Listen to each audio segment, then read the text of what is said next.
चंद अचार सैफ मलूक के हमारे प्यारे भाई जनाब चौधरी सिकंदर साहब, अल्लाह पाक उनके दर्जात बुलंद फरमाए। उनकी याद में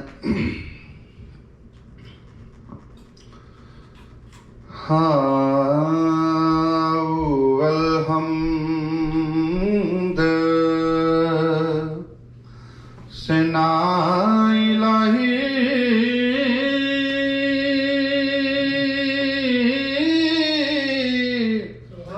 ते जो मालिक हर हर दा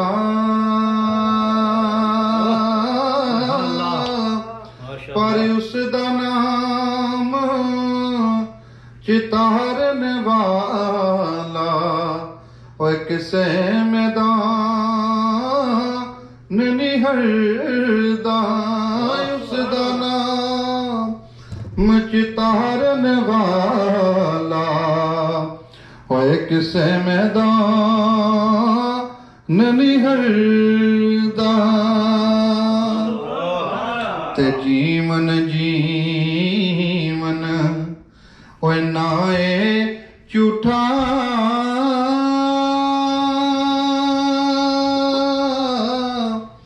ते मौत खड़ी सारी उते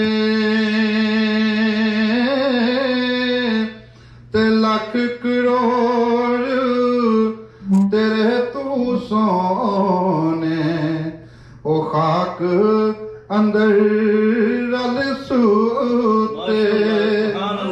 लख करोड़ तेरे ती सोने खाक अंदर रल सूते रौनक मेला रौनक मेला हाय गल्ला बातां ओए रोशन शाम सवेरे यारा नाल बहारा फरीदा हाय बिन यारा देहने रे यारा नाल बहारा फरीदा ते बिन यारा देहने रे ते टुर गए नी दिलदार दिलां दे ओ वतनू चुक मुहारा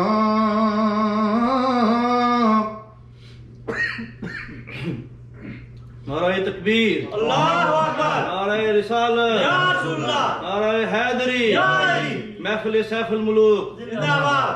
माशाअल्लाह। मियां साहब फरमाया ओए कब्र मेरी जे पंजनियो दिलां दे ओ वतनू चुक मुहारा उजड़ी बसती मैनू नजरी आवे हाय कंड किती जद यारा उजड़ी बसती मैनू नजरी आवे हाय कंड किती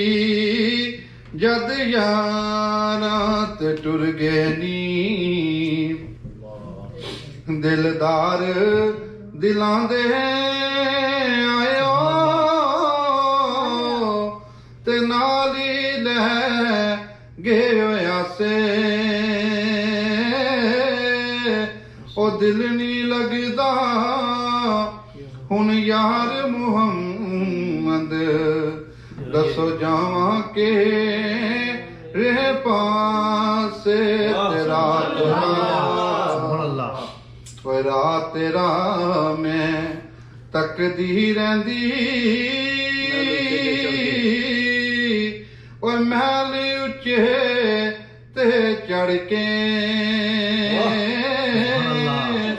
पर जां दिल बोता हाय काली पावे मैं रोयन दरबार के जां दिल बोता काली पावे मेरो आयन दरबार के तला सजना सुभान अल्लाह हवाले रब दे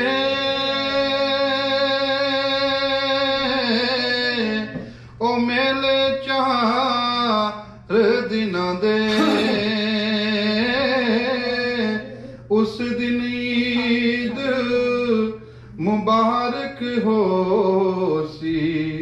असी जिस दिन फिर मिलांगे उस दिन ईद मुबारक हो